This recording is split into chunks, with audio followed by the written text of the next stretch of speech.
Good afternoon, everyone, and thank you all for being here. My name is Karolyn Center, and I'm a therapist at Habif Health and Wellness Center at the university. And our objectives for today's session is to really talk about change. Change is the one constant thing we can always count on, and transitions are all about change. Transitioning is like changing from one state or condition to another state or condition. And with these changes can come a lot of emotions and a lot of challenges. So life transitions come with the potential for feelings of excitement as well as vulnerability and uncertainty. So the way we approach transitions can make the difference. The way we approach transitions can make the difference in the way, in how we experience them. So this session is going to explore cognitive, affective, and behavioral ways to prepare for and embrace the process of transitioning from college to the work world during normal times and especially difficult times like the ones we're in now, being in the midst of a global pandemic. So we're going to talk about what that means, what transitions mean when we're dealing with especially difficult times. So what's involved in a major life transition, like from college to the work world, under ordinary circumstances? It involves a lot of moving parts. As seniors, you're going to be doing all the things that require you to finish college, finishing exams, internships, writing papers, those kind of things, which are part of the transition, as well as contemplating what life is going to be like after graduation. So, and dealing with the job search process, creating and updating resumes, preparing for job searches, doing mock interviews. And graduation kind of marks the end of one condition or state and the beginning of a new one. And so also in the transition, we're contemplating new beginnings. Some of you might be preparing to relocate after college, moving forward, getting adjusted to new jobs, new careers, new lives, and experiencing independence on a whole new level. Now, in the process of this, under normal circumstances, we can experience a wide range of emotions and deal with a variety of challenges like uncertainty, rejection in the job search process, unemployment before we find our dream job. For some, it's returning home to live with parents after experiencing a certain amount of autonomy, being at college. And there's also a lot of unwanted, unanticipated changes. Also, there are losses regarding transitions, but there's also excitement, considering if we're moving towards something we're looking forward to. And so there's anticipation. So there's a wide range of positive and negative emotions, as well as positive things to look forward to and challenges that might serve as temporary barriers in the process. Now, when we first envisioned this presentation for you all, I don't believe COVID-19 had made its way to the United States yet. But during the preparation for this presentation, we had to consider, what does transitioning from college to the work world look like now that we're in the middle of this global pandemic? And what's it going to look like in terms of the aftermath of all of this? Now, Bessel van der Kolk is a famous psychiatrist, and he's a world trauma expert.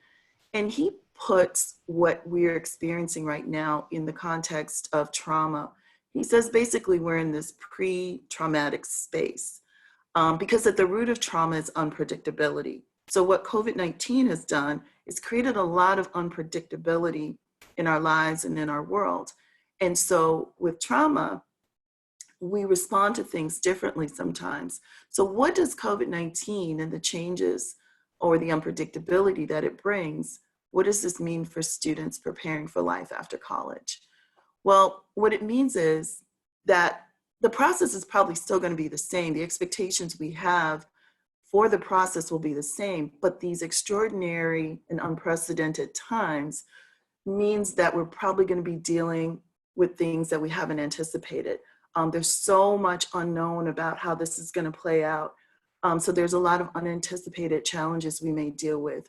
A lot of the feelings that come with transitioning in normal circumstances will be amplified. So the anxiety might be more intense. The losses might be more in volume.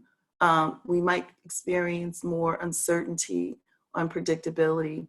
And then there are those things that go along with trauma, what we call trauma responses, that can interfere with your ability to move forward, like lower motivation or low energy or increased fears and anxiety in the process of moving forward. Now, I think all of this doesn't have to change your bright dreams for your future. You can still hold on to those wonderful dreams you have for your future. But what it means is that the manifestation of those dreams and the realization of those dreams might be a little different. You know, there might be some postponements or a few setbacks here or there, but the dreams don't have to change. So when we talk about the other things under normal circumstances, when you look at COVID-19 and stress, something that we deal with can be different under different levels of stress. So we might look at the transitioning process under normal, ordinary circumstances, and we see that it might be upsetting, but it's not creating a lot of stress or distress or subjective dysfunction when our stress levels are kind of in the normal range. But when our stress levels elevate to moderate stress or extreme stress, which I have highlighted here in red on the slide, you can see that the same challenge can be experienced differently under different levels of stress. So the moderate stress kind of refers to bad things that happen that disrupt your life. And when we look at COVID-19, it has disrupted the lives for people around the world. And so that can impact how you respond to a challenge or respond to transitioning or a change in your life. The same is true for extreme stress, where there's life-threatening events or serious harm or violations done in your life. Your response is going to be different here as well. So managing stress and anxiety becomes really important when we're talking about making a major life transition from college to the work world. The same applies for anxiety with COVID-19. This is an emotional equation that says anxiety equals uncertainty multiplied by powerlessness. And what this equation tells us is that with COVID-19, when we think about transitioning and the uncertainty involved in the process under normal circumstances, with COVID-19, the uncertainty is going to be increased. And then when you multiply that by the feelings of powerlessness that we have, not being able to determine when this is going to be over, or how the economy is going to be impacted by it, or what kind of jobs are going to be available as a result of that, it can create feelings of powerlessness. So when you multiply these two things together, if uncertainty is high and powerlessness is high, you're going to have high levels of uncertainty. And so this is why it's so important for us to have effective strategies for managing things like stress and anxiety, along with managing our thoughts, our feelings, and our behaviors in the process of transitioning from college to the work world. The effective strategies are more important than ever, now that we're dealing with this pandemic and then in the aftermath of it as well.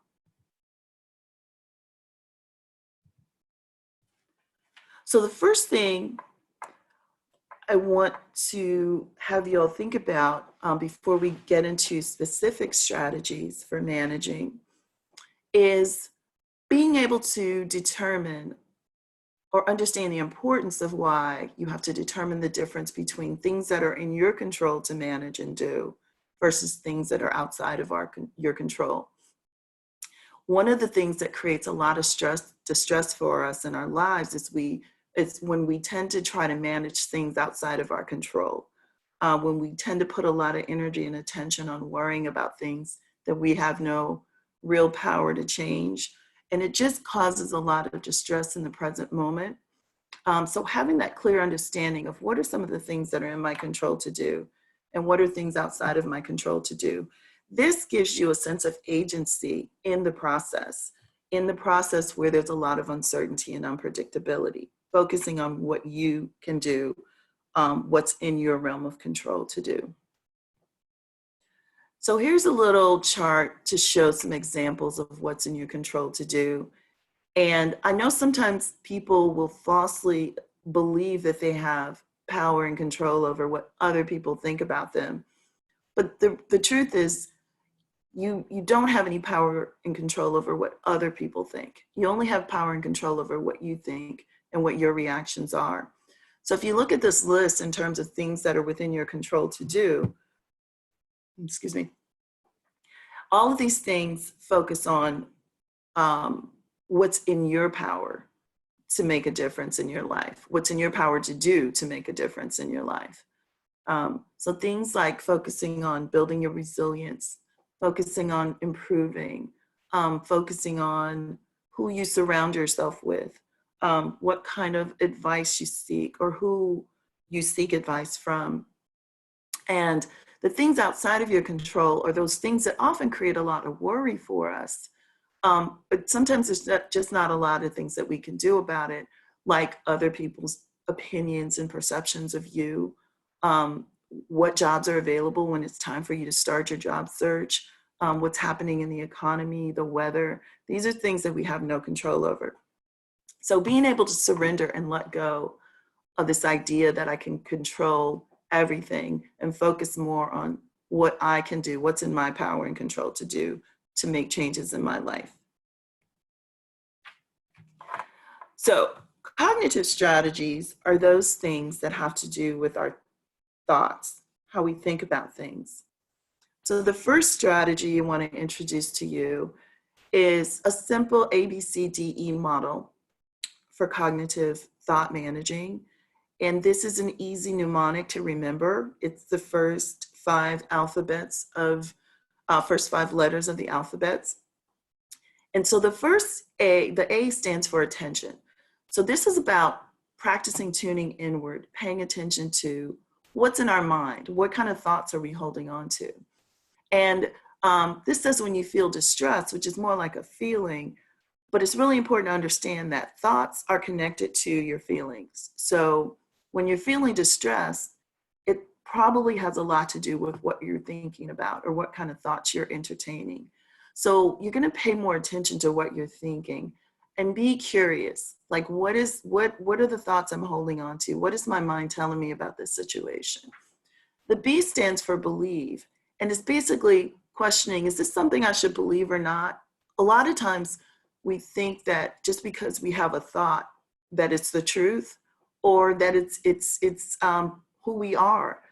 But we have thousands of thoughts running through our minds, in any given second. And some of those thoughts are just random thoughts. And it's what you're choosing to entertain or hold on to that really makes the difference. So you can't always believe what your thoughts are telling you. For example, like, I'll never find a job, or it's too hard out here to find employment, or there are no jobs out here. So really challenging is like, is this true? Is this some random thought or some fearful thought that I've just been entertaining for a long time? The C stands for challenge. And basically, this is a cognitive strategy where you challenge the thoughts that are in your head. Again, you're challenging like, is this true? Is this a fact or is this an opinion? And how am I feeling? And what is that thought connected to? What is that feeling connected to? And then practice replacing that thought. Discounting is also kind of like minimizing or discounting the thought when you identify that this is not really true. This is a thought that's just a fear. It's not a fact. And especially when your anxiety is dominating your thinking, you really want to be curious and challenge what kind of thoughts you're holding on to with that. And then exploring options. This is where we look for alternatives to the thoughts that we've been entertaining, like look for evidence to support the truth of the thought. Is this really a true thought, or is this a fearful thought? Can I replace it with something that's more in line with what I want? And what options do I have available here? I can choose to think differently. I can choose to think about what I want versus what I don't want. So this is a short little model to consider when you're managing the thoughts that will be present throughout your transitioning from college to the work world, considering what kind of challenges you're facing at any given point. Some other cognitive strategies are making a practice of thinking about what you want versus what you fear. A lot of times we're not even aware, but our thoughts will automatically go to the negative. Like, for instance, I'm going to a party. Oh, I hope I don't get embarrassed. Oh, I hope no one, ignores me. It's kind of like those things that you don't want to happen, but we entertain those thoughts more than we entertain the thoughts that we want. So making a practice of it, and whenever you find yourself thinking negatively and feeling a certain way because of that, you can ask yourself, is this what I want? And if the answer is no, more often than not, it's going to be no, then what do I want instead? So instead of fearing I'm going to be alone at a party, I would love to go to this party and have a great time. I would love to be able to talk to a lot of people. I would love to be able to feel like I'm included. So making a practice of that. Also, practicing developing healthy affirmations for yourself as to help combat self-doubt or those catastrophic predictions that we make when we go off into the fearful future with our thoughts, or helping with rumination. So these are affirmations that kind of remind you that you're capable, that you're strong, that you're resilient, that you have a lot to offer. And so you can come up with your own and just kind of practice saying these over and over again, particularly when you're feeling stressed. Also, positive, encouraging self-talk is really important to practice. And the self-compassion piece is a wonderful tool to have in your transitioning process, because there will be challenges along the way. And being able to be kind to yourself as you work through those challenges, being able to be patient, being able to be understanding, non-judgmental are really, really important tools for you to have in the process. Also, practice taking the process one day at a time and not getting too far ahead of yourself with your thoughts. We can actually terrorize ourselves with our own thoughts. When we go off into the fearful future and we contemplate the worst possible scenario, we can actually terrorize ourselves and paralyze ourselves in the present that will interfere with our ability to move forward in the way that we want to. So taking things a day at a time allows us to acknowledge what you're doing well along the way, but keep perspective that way. And then also focusing more on the process versus the outcome. So focusing on getting better in the journey with less focus on the outcome.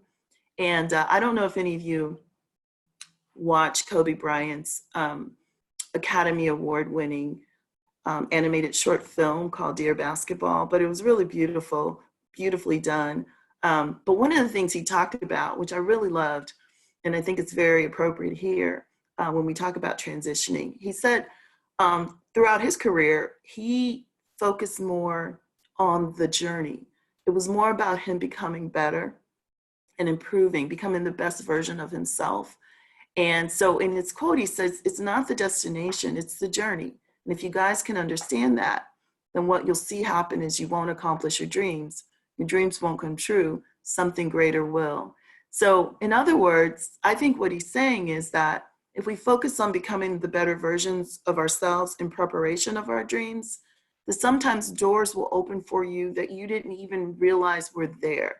Like you had no idea that they were possible. And so focusing more on the journey becomes really important, and acknowledging what you're doing well along the way is key, because that helps with confidence, that helps you keep going, that helps with motivation.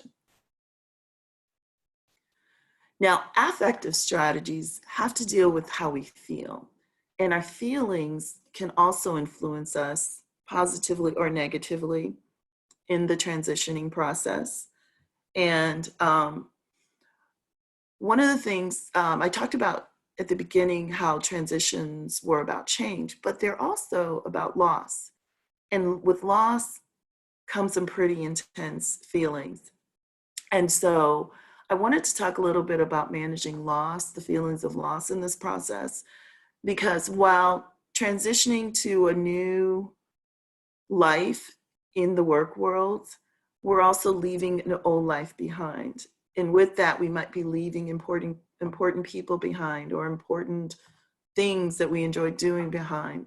So this model here is a model that I often use in my individual therapy.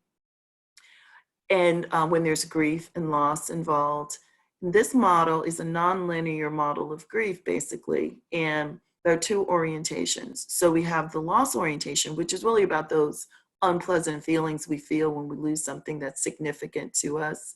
And in the loss orientation in this model, your emotional response to the loss is going to be in direct proportion to the significance of the lost object. And so what that means is that if you lost a $2 ring that you found on the street, you know, your emotional response is not going to be that intense. But if that $2 ring was given to you by someone who meant a lot to you in your life and they're no longer there, then the significance is going to generate more intense emotions when you lose that thing. So when we talk about transitioning from college to the work world, you know, there might be loss of important people in your life, some loss of confidence in the process, some loss of opportunities. And with that comes pretty intense feelings like sadness and anger and guilt and all kinds of different feelings, a wide range of emotions. And those emotions are extremely important, I have to say, because they're a normal part of your grieving process. You would not be feeling those emotions so intensely if what you lost didn't matter to you. So you have to give yourself space to feel those things. On the other side of this model, we have restoration orientation. And restoration is about acceptance of the loss and moving on in your life. And so restoration asks the question, who am I now as a result of these losses? But more importantly, who do I want to be? How do I want to move forward? What changes do I need to make to get closer to what I want? And restorative activities can be, you know, just a renewed attention to your self-care. It could be counseling. It could be a lot of different things that will help you feel better about moving forward, supported, encouraged in moving forward on from a loss. And in this model, there's arrows that kind of go back and forth between these two different orientations, which means that sometimes you might be feeling really good. You're in restoration and you're doing fine. And other times you might, you know, be feeling all those strong feelings that are associated with the loss. And so there's kind of a going back and forth between these two different states. And it's important that you give yourself permission to do that and not get stuck in either one of these orientations. So dealing with loss becomes really important, but also listening to our emotions and allowing space for the expression of our emotions is really, really important. Now, this is a copy of an emotional energy matrix. And this kind of further demonstrates how our feelings can impact our motivation in the transition process and how our feelings are important in this process. So if you look at the survival zone here, if you're approaching the transition period or process in the survival zone where you're worried, you're anxious, you're fearful, you will probably get things done, but you probably won't feel so great. And perhaps your relationships will suffer. And also operating in a sustained period of time in this zone can often lead to burnout. And in the burnout zone, if you just look at some of the emotions listed here, you know, you can almost feel like the low energy that's associated with that. And it's really hard to be motivated and to be hopeful about what's possible for you if you're spending a lot of time in this zone with your emotions. So ideally, we would like for, you know, people in the transition period or process to be on the right side of here, the right side of the matrix, where if you look at the performance zone, this is kind of meeting the challenges with optimism, feeling really confident about your ability to succeed, not feeling really engaged in what you're doing, looking forward to something. This is really good emotional energy to kind of like move forward in a healthy way. And then the recovery zone, this is more about the self-care in the process. It's like making sure you're taking time to create the kind of relaxed energy that you need to refuel, to keep going. So when your emotions are kind of like more in this zone, then what you want to think about is activities that create this kind of energy for you. So what do I need to do? When was the last time I felt relaxed? What was I doing? What do I need to incorporate more into my routine? And then when our energy is down here in the burnout zone, what we need to do is think about what kind of activities, or when was the last time I felt challenged or optimistic or confident? What was I doing? And how might I build those kind of activities into my routine so I can keep going? So with our emotions, emotions are an extremely important feedback system between us and our environment. And so learning how to listen to the signals of them becomes really important because our emotions are trying to tell us stuff about what we need or what we might need to do to make things better in our lives. And so it's really important to learn how to listen to your emotions. So when you're feeling upset, why am I upset? So when you're feeling happy, what's going on in my life? Perhaps I can do more of this to create this kind of energy. So it's really about the quality of your feelings. And when the quality of your feelings are more on that positive side of the emotional energy matrix, then you're going to feel better. You're going to have more motivation. So we want to kind of like create positive emotional energy by doing those things that create and generate that kind of positive emotional energy. Now, behavioral strategies are about action, and you can have really good awareness about your thoughts and your feelings, but that alone is not going to make change.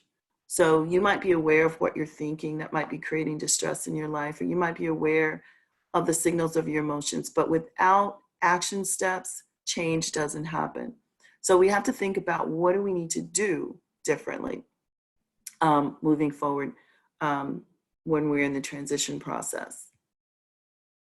So the first thing is starting with a plan, having a clear vision of what is it that I want at the end of all of this. Making sure that you have a good idea about what you're doing and why you're doing it. So this might require you to maybe speak with a career counselor or have do some interest inventories or some career aptitude tests or things like that if you're not sure. For some people, you're sure, and that's great, but have a plan for yourself as you move forward in the process.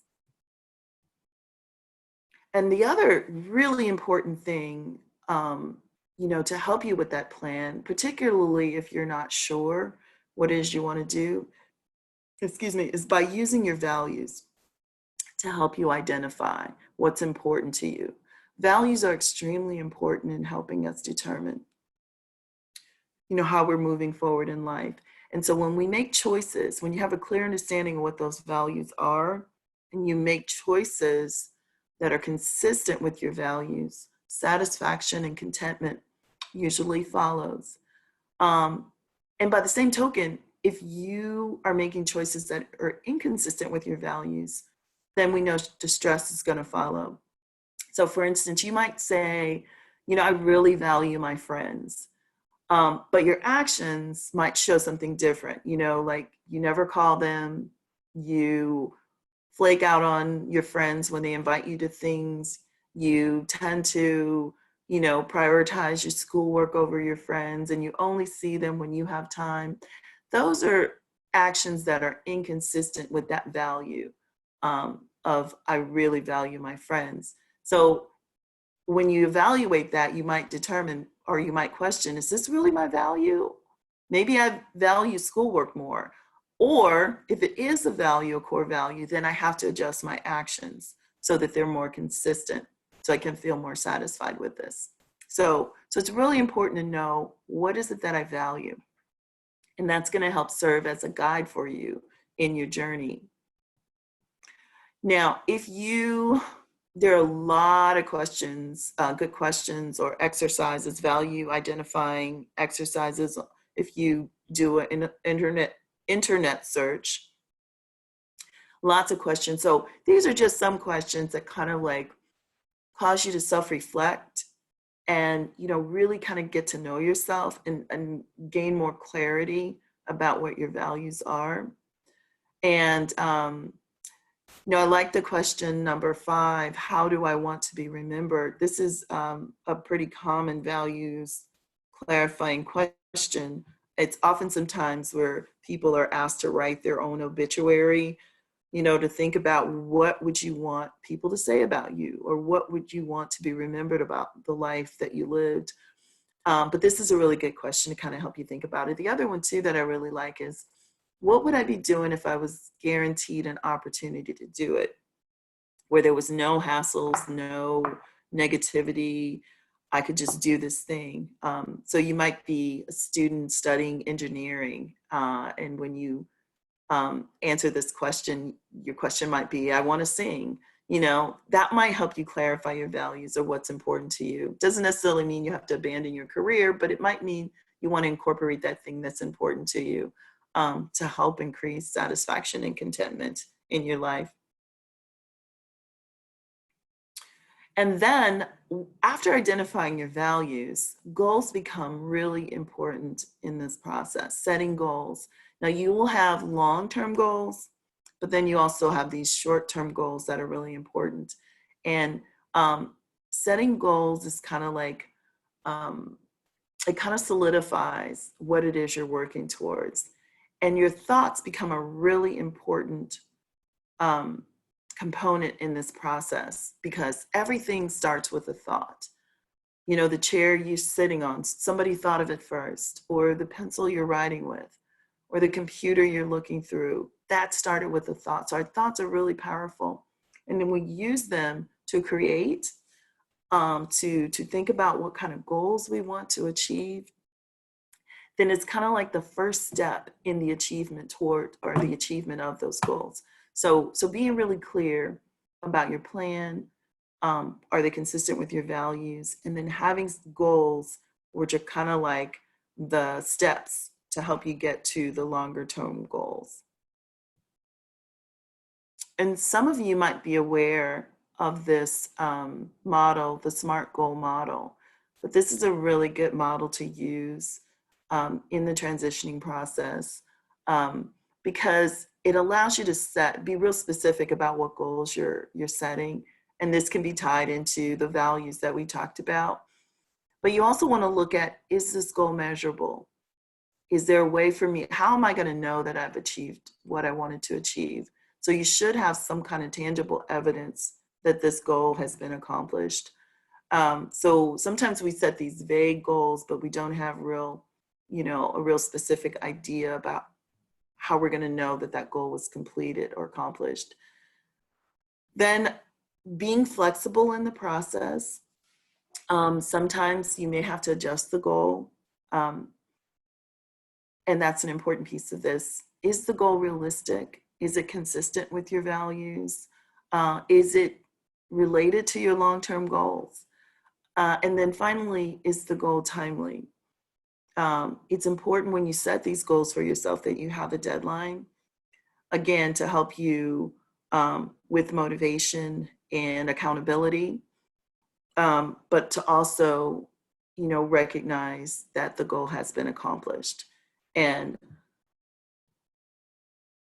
so one of the things that I cannot stress enough is the practice piece of all of these things that we're talking about here today. You have to practice, practice, practice. To get anything we are good at, we have to practice it to get better. Or anything we want to be good at, we have to practice at it to get better. So practice creating routines that allow for regular small goal settings for incremental progress towards your larger goals. So, create a routine of goal setting, whether it's weekly, daily, monthly. But the more you create a routine, it allows you to have more of a sense of agency in your life, particularly during times of unpredictability. Going back to what Bessel van der Kolk said about being in a pre-traumatic space with the global pandemic, that unpredictability that's at the root of trauma. Well, creating routines and structure for yourself give you some of that agency back that was lost as a result of the unpredictability. So creating routines. Having to-do lists can be really helpful. Some people do really well with those, and crossing things off on the list can give you that sense of accomplishment, which can help with motivation. But it's really important to kind of think about, if you're making these really, really long lists of to-do items, that you probably want to think about cutting them into little smaller goals, like no more than 3 items per day, or during periods where motivation is really low, maybe 1 item per day or something like that. Because sometimes having a really, really long to-do list can feel overwhelming, and you may actually be accomplishing things on the list, but when you scratch off 5 and you see 25 more on the list, sometimes it doesn't give you the same level of accomplishment that you might get when you scratch off 3 and there were only 3 on the list. Check in regularly with your plan, making adjustments as needed. Ideally, you don't want to go more than 2 days, or allow more than 2 days to pass without doing something. Or, and doing something could be just thinking about it, making adjustments, but it's important because we can lose so much time without being mindful. So having a rule to, I'll take a break, but, on the job search, but I'm going to get back to it after 2 days can be a good way to keep you focused. And then creating rituals. Rituals are like habits that we develop for motivation and to keep energy levels high. And energy levels in the physical area, emotional, mental, and spiritual area. So energy management is something that I talk about practically in all of my presentations, because it's such an important concept when we're talking about achieving and motivation. And one of the questions that I ask at the beginning of these presentations is, how many of you have had time to do something? You've had several hours to get a project completed or a paper written, but you just didn't feel like doing it. And most of the time when I ask that question, everyone kind of raises their hand. Everyone kind of knows what that's like. I have hours to do it, but I just don't feel like doing it. Well, this is the case for energy management, because we have the time is not the currency for high performance. It's really about energy, because you can have the time to get something done, but you may have low energy, and that's making it difficult for you to accomplish it. So it's really energy that's the currency for high performance. And so when I do these presentations, it could last like an hour or two. So I'm condensing this down to a very abbreviated version to touch on the really key points here that I think are relevant to the transitioning from college to the work world. So energy, when we talk about energy, you know, you need energy to accomplish all the things that you're going to be doing in the transition process. And for every task that we complete, we've used energy to make that happen. And so for every task, when we expend energy, there's a depletion that comes. So energy expenditure must be balanced with intermittent renewal. So this is where we take these breaks for refueling our energy. So this becomes really important.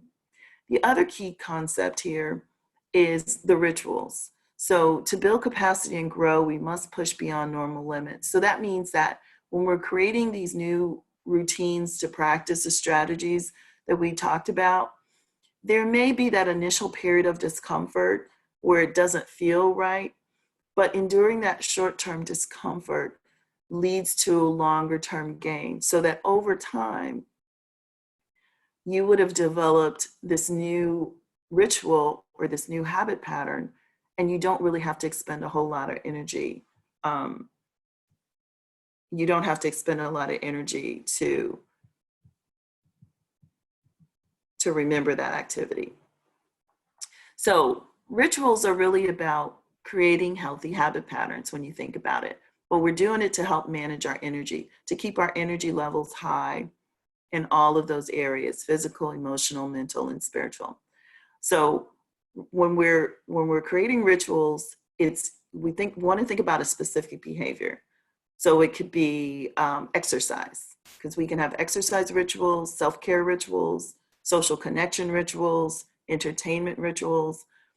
So you want to identify specific behavior, and then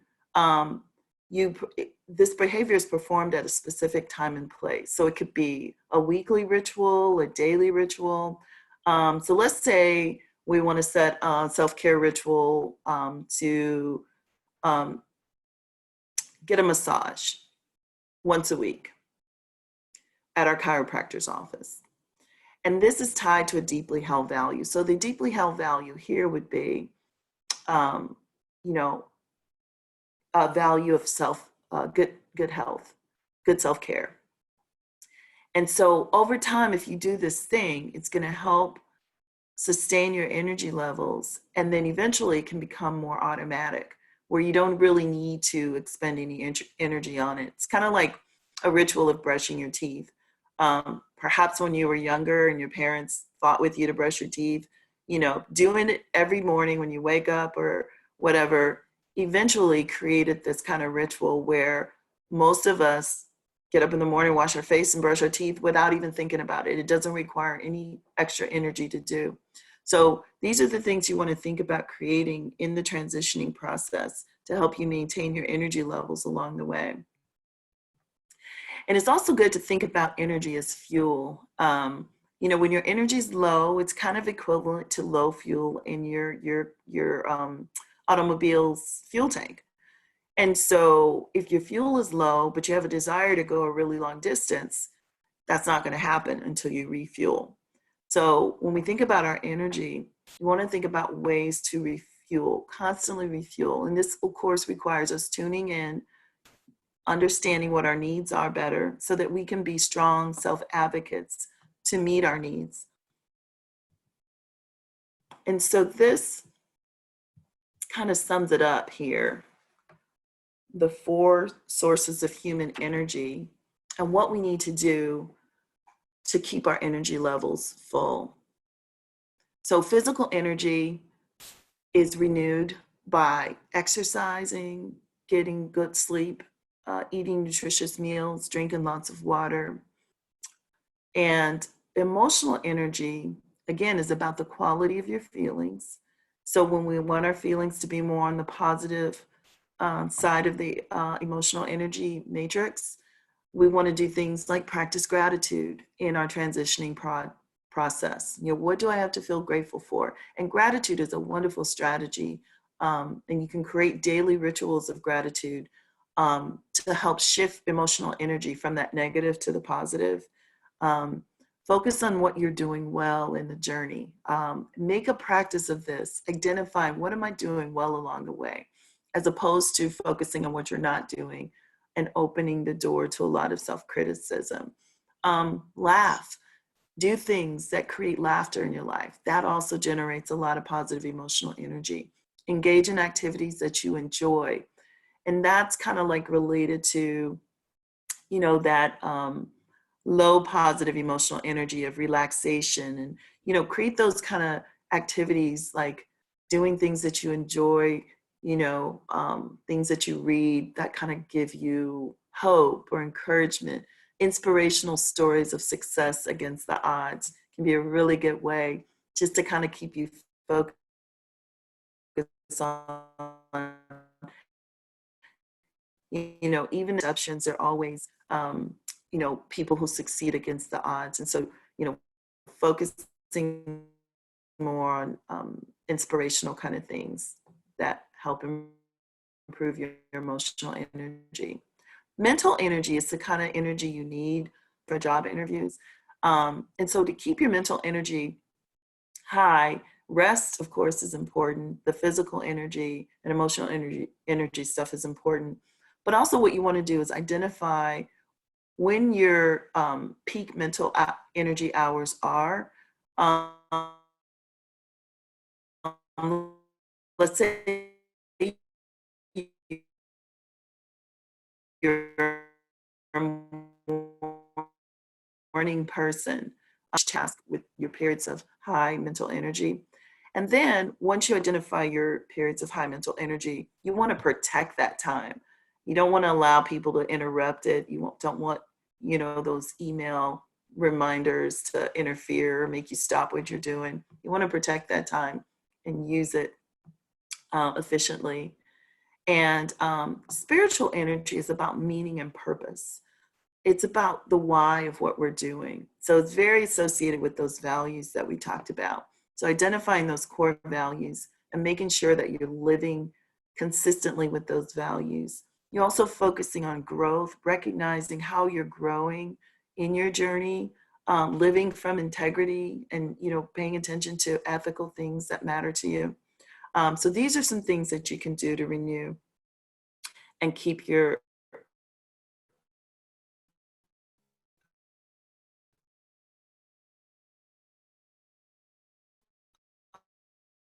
energy level. I contemplate transitioning from college to the work world. There's a lot of preparation that you're going to be doing. There's a lot of things you have to like um, focus on. And a lot of the strategies that I talked about today can be really helpful with with the preparation, because success comes when preparation meets opportunity. And so again, this is why it's important for us to focus more on the journey and improving. I think the only question you want to ask yourself if you're not doing well or if you're not performing at a level that you would like to be performing is, what do I need to do to improve? You know, how do I improve to get prepared for the opportunity when it shows up for me? So in summary, you know, life transitions, they can be challenging just by nature.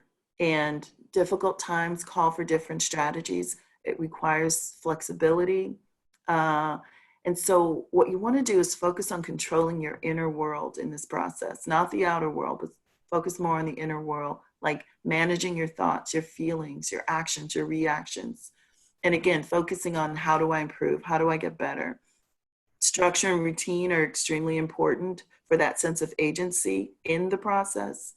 So no matter what the unpredictability is, your structure and routine gives you some sense of control in your own life. Being flexible, because there might be some unexpected challenges. So you want to be flexible. And you might need assistance, and that's perfectly fine. So you may need to seek career assistance in your process or even counseling assistance when you find that practicing some of these strategies are difficult, or there might be some barriers in your process that are impacting your ability to move forward effectively. Then counseling, individual or group, can be really, really great resources for you. So thank you. I do believe I'm at the end of my presentation. I didn't create a question slide, but if there are any questions, I'll be happy to entertain those at this point. Please feel free to type your questions into the chat box and I will read them for Dr. Center. I have a quick question. So for me, it seems that, you know, the problem is starting, because it feels as though there's so much to do that then, you know, I've tried breaking it up into smaller pieces, stuff like that.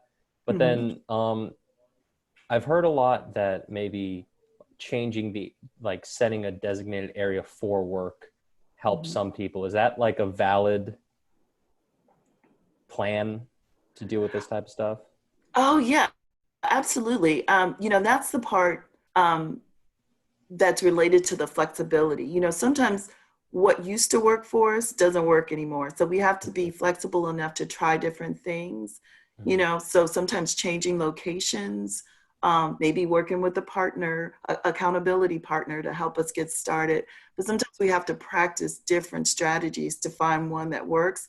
And then it might work for a time and then stop working. Then we have to find something else. So that's why, the flexibility piece is really important in the process. Okay. Thank you. You're welcome. Thanks for your question. I have a question. So I'm a very results-driven person, and I find myself in a bit of a rut when I feel like there's a problem that I can't really solve just because I don't know what the problem is. So without that ability to diagnose, I get in a weird loop where I don't know what to do. How do you combat that when you don't really have any direction at all in terms of problem solving? Okay, so if I understand your question correctly, you're saying you have a problem, but you're not sure what the problem is? Yeah, like if you don't hear back from any places and you feel like there's an issue, but you don't really know what you're doing wrong, and you lose hope because there's no, like, what you're doing right now isn't working, but you don't really know how to change your problem. Okay.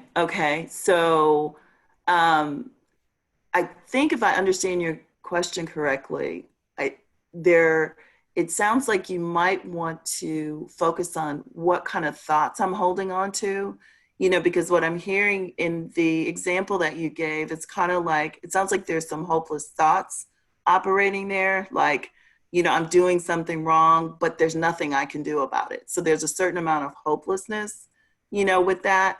And so identifying what is the thought. Is this a defeatist thought?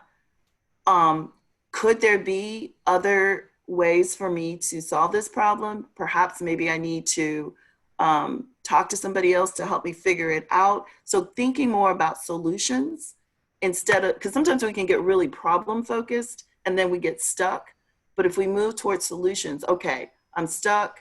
What are some possible solutions? Who might I talk to? And that's like what I was saying in the last recommendation on the summary, is sometimes we might need counseling support to kind of help us identify what is really blocking me here if I'm struggling to figure it out on my own.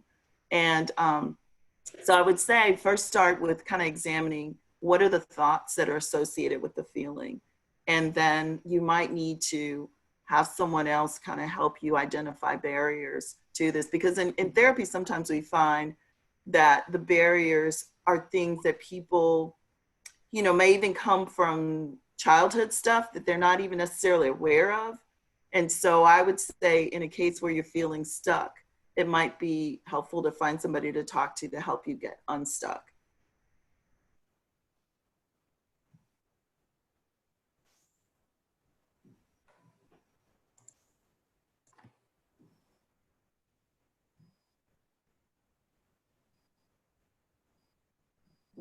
Are there any other questions?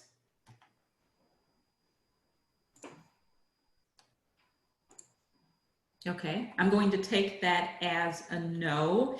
Is there any final thing you would like to say, Dr. Center, before I make just a few Junior Jumpstart announcements?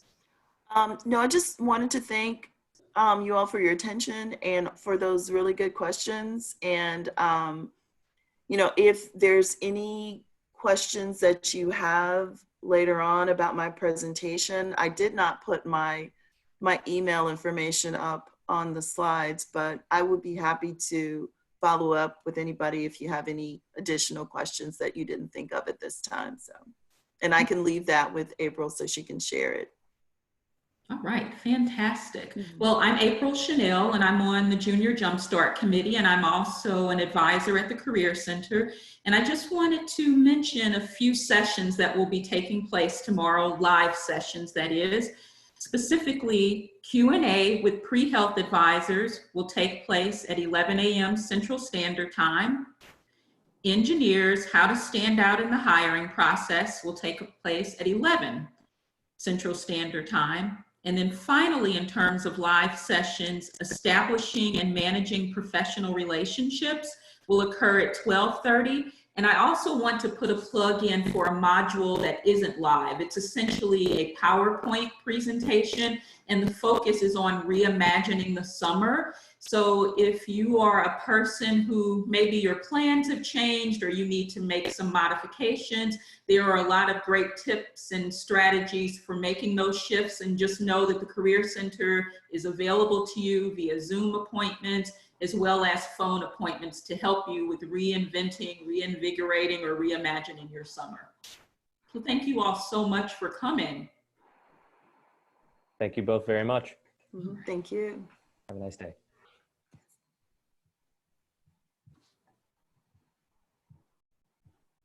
Thank you. Thank you.